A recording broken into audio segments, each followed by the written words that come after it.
Hi my dear students, today we are going to learn about natural vegetation, geography, 8th lesson, natural vegetation.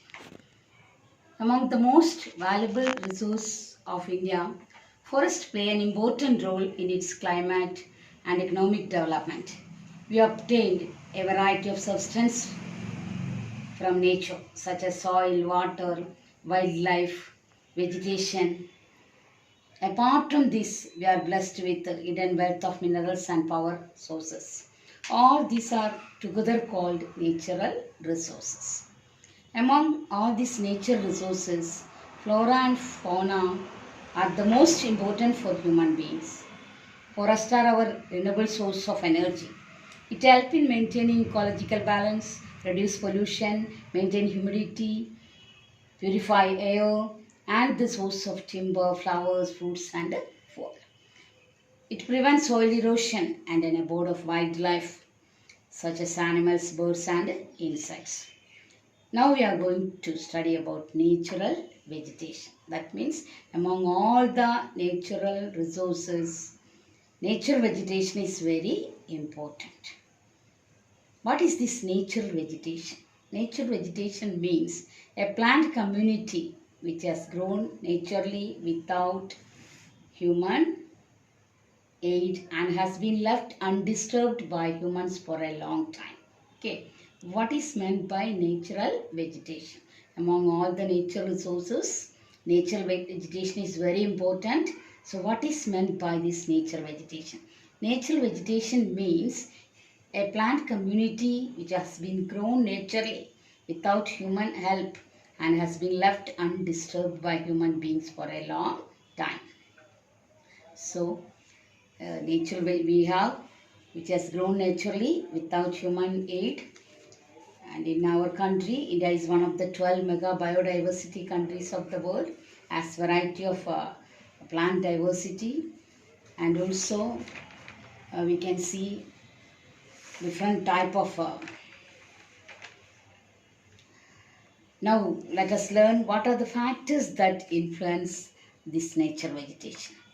What are the factors that influence this natural vegetation? So the first one, temperature. Temperature, humidity, sunlight, precipitation, soil, and relief features. These are the 5 factors that influence the natural vegetation. Okay, we have due to the variety of our climatic condition, our soil, our relief feature, we have different type of vegetation also. So this natural vegetation is mainly influenced following factors. First one, temperature, sunlight, precipitation, soil, and relief features. Now temperature and humidity are the important factor which determine the character of vegetation. Temperature and humidity are the important factor which determine the character of natural vegetation. In the slopes of Himalayas and the hills of peninsular area and all, the height means the area having height of 900 meter, and the fall of temperature affect the type of vegetation and its growth. Sunlight also the another factor. Variation in sunlight at different places due to difference in latitude or altitude or season or duration of the day, that's also affecting lot the growth of nature vegetation. Then amount of rainfall. The third one, precipitation. Precipitation means amount of rainfall. That also determines the density of vegetation. Areas having heavy rainfall have more dense vegetation comparing to the other area. Which area getting very big amount of rainfall, there we can see the dense vegetation comparing to other area at all. Next, soil. Soil also one of the important factor that affect the vegetation. We already studied different type of soil have different type of vegetation. Example, for see that coastal area, we have different type of forest. So like the relief features, that means mountain area, there also the vegetation is different at all. Then relief feature. Another important factor affecting the vegetation, that is relief feature. Relief feature means we already studied plain, plateaus, mountains, these and all called relief features. No, relief features also one of the important factor. Plain, plateaus, mountains, they have different type of vegetation. Now see, now let us learn the fact, what are the different type of vegetation we have. Now the natural vegetation of India can be classified into 5 categories. Okay, vegetation of our country can be classified into 5 categories. First one, the tropical evergreen forest. Tropical evergreen forest, the tropical deciduous forest, tropical desert forest, littoral forest, mountain forest. Okay. Natural vegetation of our country can be classified into 5 categories. First one, tropical evergreen forest. Secondly, tropical deciduous forest. Thirdly, tropical desert forest. Fourthly, littoral forest. And fifth one, mountain forest. Now let us study tropical evergreen forest. These tropical evergreen forests were also known as rainforest. Why? Because they are found in areas of heavy rainfall. Okay.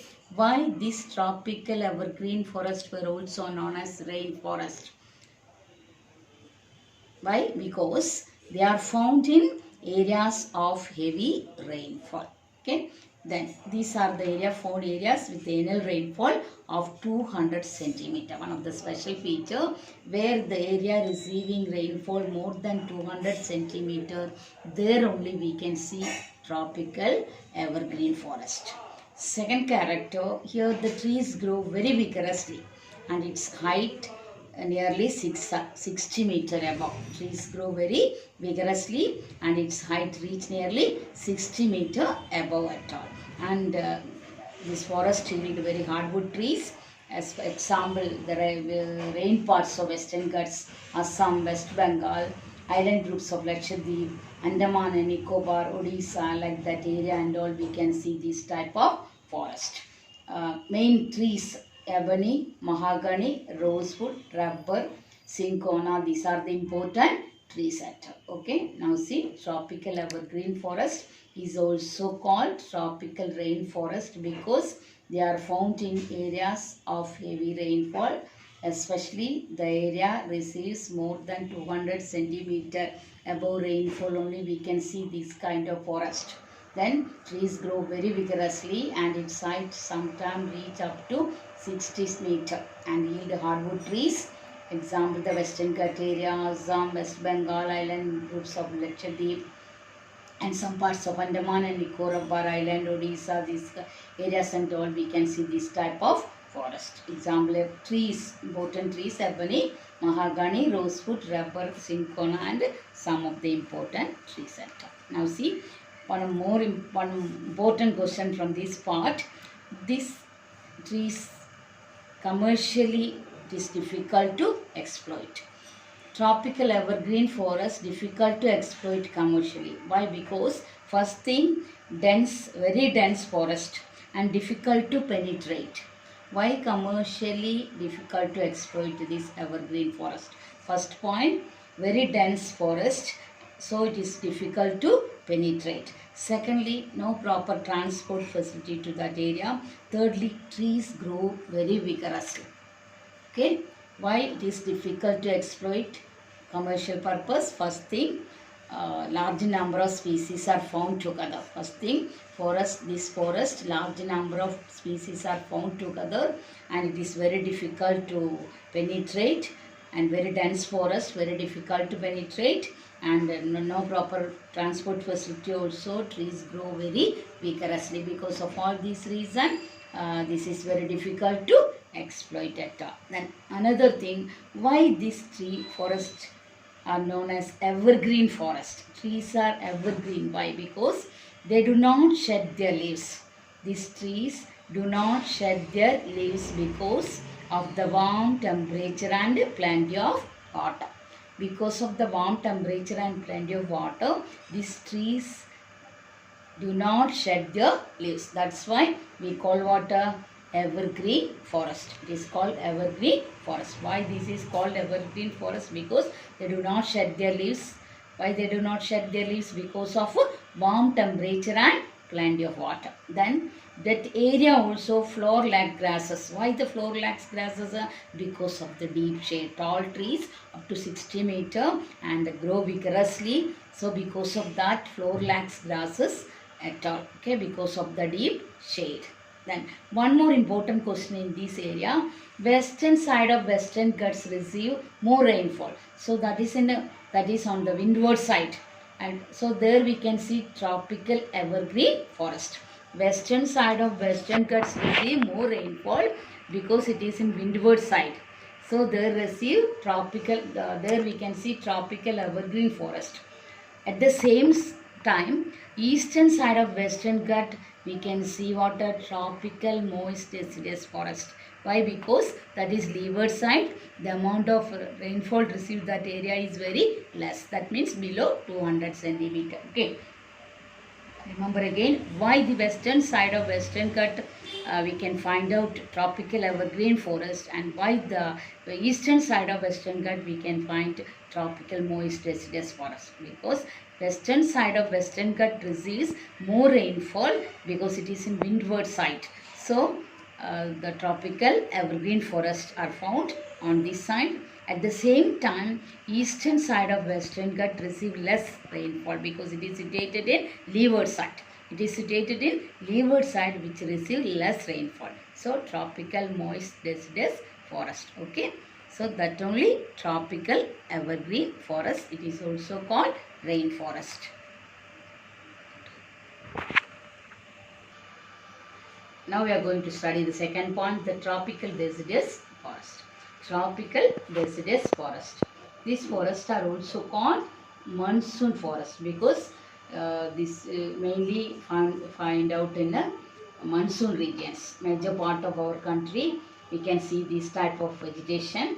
So monsoon regions, especially monsoon regions, that is why it is also called monsoon forest.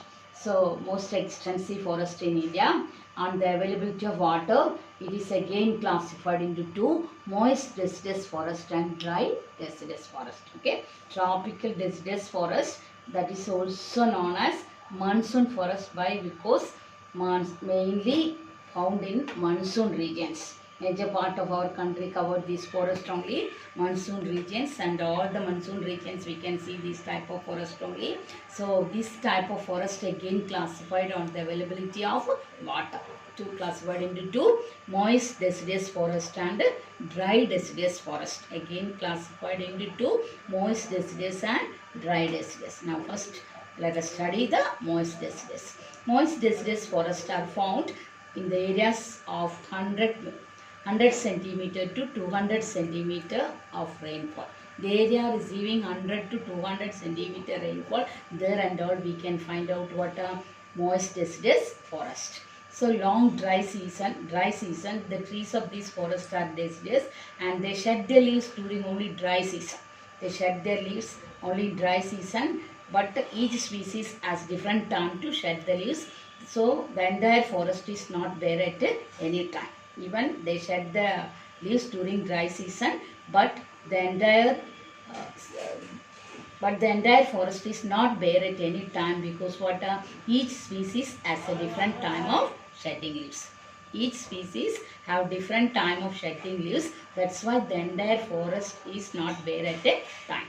The important trees: shishmam, sandalwood, teak and sal. These are the common trees found in this forest.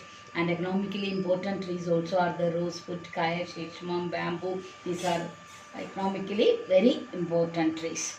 Then this vegetation only will cover the vast area of India, especially northeastern states, foothills of Himalayas, Jharkhand, West Odisha, Chhattisgarh, eastern slope of Western Ghat. All this area we can see moist deciduous forest. Okay. Now see dry deciduous forest. Okay. Dry deciduous forest. These are found in area having rainfall between 70 centimeter to 100 centimeter. Rainfall between 70 centimeter to 100 centimeter receiving part only we can see dry deciduous forest, especially rainer parts of Peninsular Plateau, plains of Bihar and Uttar Pradesh. The important trees: teak, sal, people and neem are the important trees. Mainly the people use this area, cultivating this area and using, clearing this area and using for cultivation purpose at all. Okay. Now listen again. Tropical deciduous forest is mainly classified into two on the base of the availability of water, moist deciduous forest and dry deciduous forest. This is also called monsoon forest because it is mainly found in monsoon regions. Okay. So moist deciduous means area receiving 100 to 200 centimeter rainfall receiving area only moist deciduous, and dry deciduous means 70 centimeter to 100 centimeter rainfall receiving area only water dry deciduous. Now see third one, tropical desert forest. Tropical desert forest. So the area having a rainfall of less than 70 centimeter only we can found water tropical desert forest. Okay, the area having a rainfall of less than 70 centimeter. That means very less amount of rainfall receiving area only usually we can found water tropical desert forest. So these trees and all some specialities, very small leaves and they support thorns. Very small leaves and support thorns. This is mainly because leaves are small and thick to minimize the loss of water. Why the desert forest having small leaves? Because to minimize the loss of water. One of the important question, why desert forest have very small leaves or no leaves? To minimize the loss of water. Secondly, the important species that we can found here, babul trees, acacia, kaiker and wild palm. Babul, acacia, kaiker and wild palm. These are the important trees. These are the common species that we can found here. The area of more scanty rainfall getting area and all we can see some shrubs and thorny bushes at all. The another feature of this tree is what are long plant roots. These trees having long roots. Why? To penetrate deep into the soil and to search of water. To get water, the long roots will be there. To long roots penetrate deep into soil and spread in a radial pattern in search of water. Second speciality, these trees have long root. Why? Because to penetrate deep into the soil and get water. To penetrate deep into the soil and get water. For that, these trees have long roots. Leaves are small and thick to minimize the loss of water. Okay, Rajasthan, Gujarat, some parts of Punjab, Haryana, Madhya Pradesh, like that all this area we can see this type of vegetation. Babul tree, kaiker and babul, kaiker, acacia, like that are the common specialities. These and all medicinally very valuable trees. For different purpose we can use it. Babul leaves, bark, spots, gum, everything medicinal value, medicinally very valuable one at all for arresting the bleeding and also cattle matter, like that in different way it is very useful at all. Okay, now we completed 3 type of vegetation. First one, tropical evergreen forest. Second one, tropical deciduous forest. Deciduous forest is itself classified into moist deciduous and dry deciduous. Then third one, tropical desert forest. Okay, thank you.